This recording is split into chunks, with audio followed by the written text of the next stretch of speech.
Hey, how's it going, guys? Ancient Green here, back with another Wonderlands build video, and today I will be going over Hammer Fire.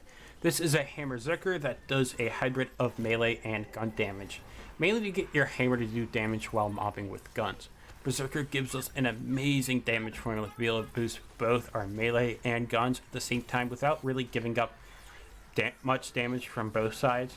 With the right here, you can do Chaos 100 with this build, but I recommend playing at lower Chaos. The gameplay you'll see is at Chaos 75 because it feels comfy. Anything else is mainly just health bloat. It definitely can be comfortable higher, but I didn't feel like trying to go further. The save file for this build will be in my Discord link down below. You can also find my Twitch where I stream Wonderlands and other games from time to time. And if you like this build, make sure to like the video and subscribe if you haven't. And I hope you guys enjoy.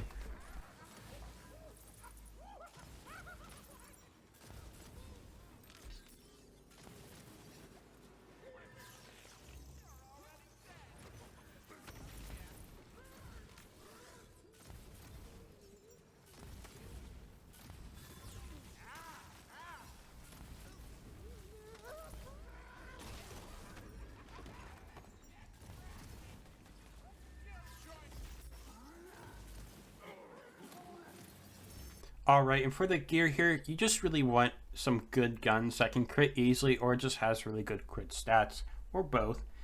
One thing I'm going to point out is for your enchants, you have a couple options.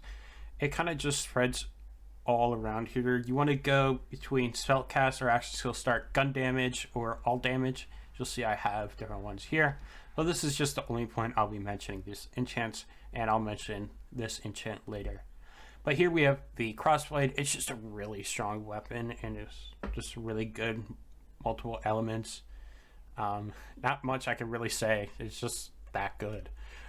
It's one of my favorite guns to use. Riveter Suit Cuff applies gun crossbows, which is just really good. And it's one of the strongest guns probably in this game. Crazy at mobbing, really good for bossing if you can hit the crit spots. You definitely want the 9 mag and not the 1 mag as you're just reloading a bunch. Last Rites is a quest reward and just amazing. It's another amazing mobbing gun as it does ricochets, and so it's just great to use. Then Sword Explosion is what I use for bossing. Any element to match elements is what you want to do. You want to use a ×1 and not a ×3. ×1 is more damage. And then we have the Butter Boom. I haven't really messed with, but that can also be used for bossing. Ruby's Fight is one of the fastest clearing mobbing tools in the game, and so this is just going to be one of the best things to use. I don't really use it much on this build just because I use it all the time in other builds, so I like to not use it. White Rider is just one of those guns that's always good, and so it's nice to use on here. I haven't really messed with too many guns in this build just because I chose the ones I like, but there are definitely more out there that you can mess with. We use a Goblin Pickaxe here as it gives amazing crit chance and damage that will apply to the hammer. Hammer will get your crit chance and damage, and I don't think anything else from your melee item. It's not like Ghostblade and Dreadwind where they also get element base damage, and then for Ghostblade get swing speed. So it's a bit easier, but Goblin Pickaxe is just really good because it can roll up to 21% crit damage, or crit chance, sorry, making it more often to crit.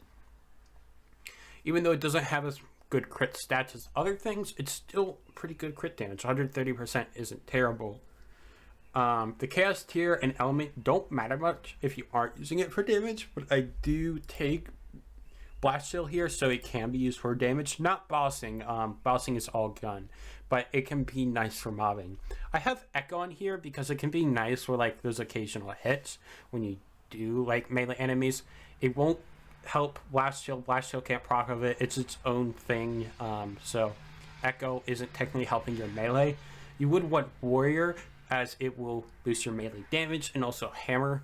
But I just kind of also had Echo in here and thought I could use Warrior and then just didn't change it. But I would definitely probably recommend Warrior more.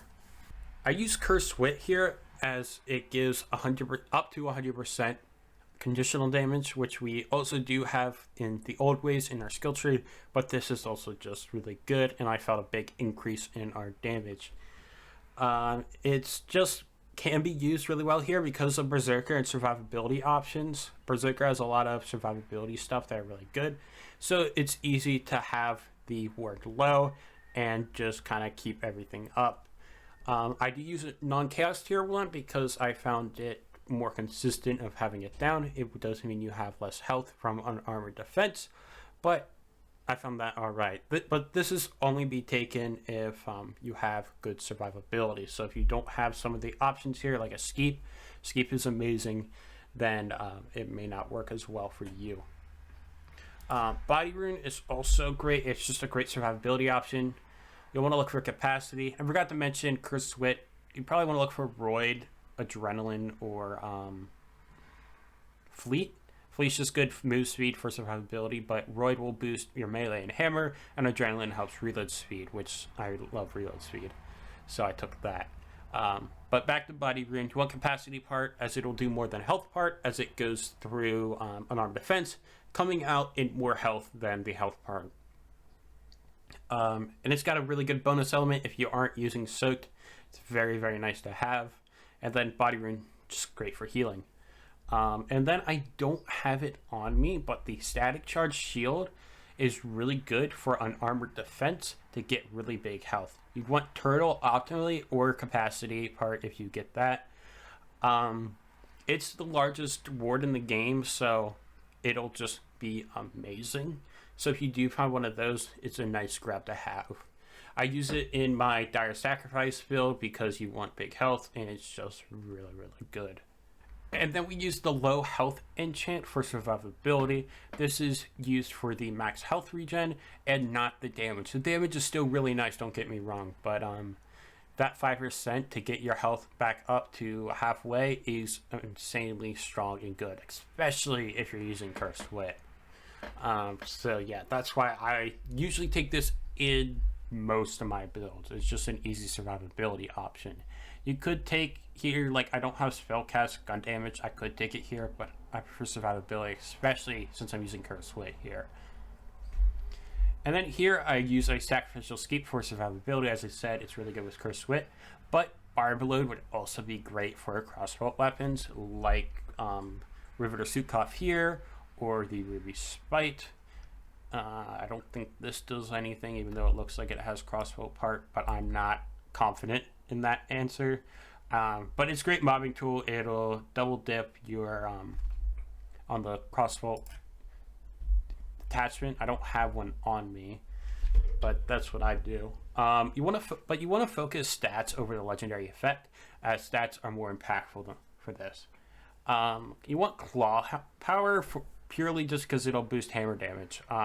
Berserker power won't be the worst thing since it will boost blast chill, but then your hammer isn't doing it so much. And it'll boost a bonus element, but that bonus element doesn't really matter too much. You want to look for all damage rolls, as it'll help the hammer and guns and your melee and blast chill all do damage. So like this is just something that it's literally all damage because it'll buff everything. I mean, there's other things that also buff all damage, but it's just what it's called on here. And then you want to get a element that just helps your guns or a hammer. It could be lightning damage. Lightning damage boosts hammers, so I really like just having that instead of boosting elements for my guns. But if your gun is lacking damage to where you need the element and you find a really good roll with a good element, then I definitely recommend that. But it's one of the lower priorities there. And then you want to use an empowering sigil with the frost version to protect you from enemies' projectiles, but mainly for instantly freezing for dot application. This will give full Icebreaker bonus, which is a pure molt to your damage, and it also gives a melee bonus versus frozen enemies. I don't remember exactly, maybe 3 times, but don't quote it on me. So it's just like insanely good for your hammer and your melee. And then with Icebreaker, it's also good for your guns. Icebreaker, it also just applies to everything, so you don't have to worry about it not doing anything from my wording. And then for the art, you want to get any Clawbringer power armor that has all skills. I think the possibilities are like Clawbringer Stabbo and Clawbringer Blight. This is because we don't use any Berserker power here. We want the all for the crit damage. It is a crit damage that's only additive with the crit damage shrine, so besides that, it's a pure multi-crit damage, just making critting even better. And the crit chance is really nice for having your melee crit chance up. Gun crit chance is irrelevant because you can aim for the head, and it's just a low base crit chance for guns. The passives you want to look out for are gun damage, area damage, all damage, fire rate, melee damage, and move speed. You could also get ability damage for blast chill, max war capacity if you're not using a cursed wit. Just a lot of good options. I use mosquito here because it's really good at being a strong bonus element. The spell or action skill cooldown part is really nice. Shell mainly because Stormjack and Judgement has a short cooldown, but it's whatever. Cape of Tides is great for soot, but then you wouldn't want to use fire weapons with this. Body rune is affected by this with the bonus element, but I mainly take it for the healing, so that doesn't matter too much. Selective Amnesia is great if you have good movement speed and survivability, which we do have, but only use it with Cursed Wit if you do have that good of survivability. Because Cursed Wit's damage applies to that Selective Amnesia dot, which it just makes you get hurt a lot. So if you don't have the survivability enough to handle it, then don't use Amnesia. And then we use a Shark's Bane with double rolled gun damage roll. That's just because all Shark's Banes with gun damage roll double gun damage, making it the go-to for gun builds. And then you want to get melee crit damage and gun type crit damage. There are a couple of things that can help, like action skill cooldown technically, but I explained before, cooldown doesn't matter as much for that. And then like spell radius is pretty nice for a bigger radius of your empowering sigil, but melee crit damage and weapon type crit damage is the main thing to look out for. Finding other stuff with like gun damage that doesn't double roll is fine if it has good enough passives. And also if you find melee damage or hell even ability damage for blast chill, it won't be the worst thing in the world, but definitely gun damage is the priority. And then for the skill tree here, it's a little weird from what I personally do. Of course, we go Oath of Thunder and Oath of Fire because we both benefit fully from both of these bonus elements. And then I go Dragon Aura for that elemental damage. This is always a must-have because everything you do is elemental. I take Radiance. The only time I will take Radiance is if I'm going Berserker because of Unarmored Defense, making this more health. Otherwise, this doesn't help. You'd want to put in Rebuke, technically for the damage reduction, even though it's not that impactful. At least 1 point in Rebuke is good because it's lightning damage, so it can proc all if it applies a dot. But I already have many sources, so I don't really care as much. Or just dedication for some cooldown when your ward is full. This does make you have more ward capacity with Cursed Wit, but I didn't find too much of a problem with it. Then we go Firebolt for the gun damage, and then Storm Breath just because the damage reduction is nice. And then it just gives Wyvern more attacks to proc all. And then we go 3 all here.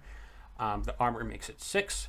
I explained before, this is only additive, the crit damage, with the shrine crit damage. So besides that, full volt to your crit damage. The crit chance is normal crit chance. It's not anything special, but it's still very nice. Like this here is 78% crit chance, which is crazy. Because I'm going a Cursed Wit, I don't take Indomitable, but if you aren't, I highly suggest doing it. Either taking a point out of Blast Chill, as it's not really needed that much, it's just kind of nice, or taking a point out of all. Before I took Blast Chill, I had an Indomitable with 3 all, if that matters to what I would do. Now, I'm not really sure, I'd have to test it, but it's not that impactful. And then I go in Yielding. The mixing health regen doesn't matter as much unless you're like really low health. The main power of this is when you're in Rage, you get max health regen, like this enchant. So you get 6.5 total max health regen when you're under 50% health, and then 1.5 whenever you are at any time you're in Rage. This is extremely good with high shield capacities to go through a number of defense, but it's just kind of a must-have in general unless you really don't need survivability.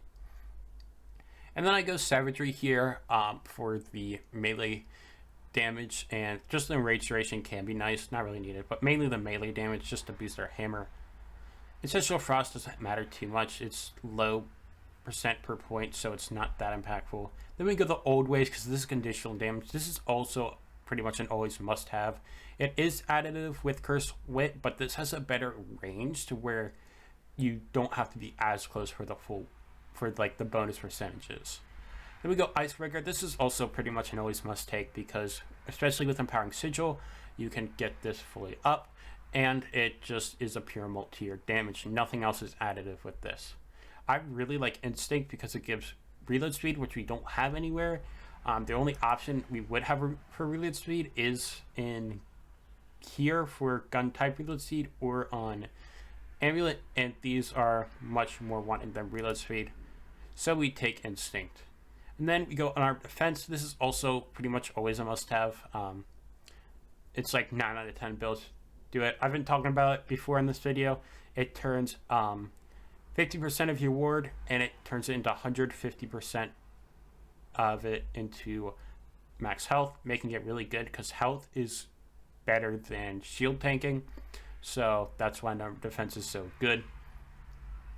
And then we go Cold Snap here. We don't need the Frost efficiency because of the Empowering Sigil, but the move speed's nice. This is definitely more of a priority if you're using Selective Amnesia, as you want the move speed. You could take points out of Instinct and put it here. Another thing you could move points from Instinct or Cold Snap is into Blood Frenzy if you need survivability. Because of my perfect gear, I don't need Blood Frenzy, but it is there if you need it. Then we take Relentless Rage because it is just great for survivability. If enemies are far away and you need to travel to them, you can still shoot them and it'll keep you up. Also, I think Wyvern's damage should probably keep it up. Dots keep it up. It's just really good and it's a must-have. And then it also does have, while killing an enemy while in Save Your Soul will cause you to be enraged again, which is also just kind of nice. And we take Blast Shield because after spending all these points, we're here. It's nice for mobbing, but it's not like a huge damage thing since it's not super focused. And then here I go Village Idiot because it's the basic thing to take. We go crit damage as we're always critting. I go max ward HP just to help with survivability, even though I'm going Curse Wit. And then I go spell cooldown for the spamming our spell more. I don't go crit chance because crit chance doesn't really matter too much here. Status damage, I'm not dealing with dots, and I don't need axe skill cooldown since Storm Dragon Judgement has such a short cooldown when you recall it back instantly. I hope you guys enjoyed the build video. This was really fun to make, and I want to give a shout out to Lazy Data for inspiring me to make this build with his Hammerzerker build during Chaos 50. I'll put a link to the video in the description for those who want to see it. I mainly just kind of update it for my personal preferences to Chaos 100 and 75 since I do that too. Hammer doing damage is a big reason why I love CLAWBRINGER because it just feels so good to use. It's just that throwing the weight, it's amazing. And then combining guns gives a different playstyle for CLAWBRINGER, which is why I like this build so much. Again, the save file will be in my Discord link down below, and make sure to like and subscribe if you haven't already. I hope you guys enjoyed, and I will see you guys next time. Peace.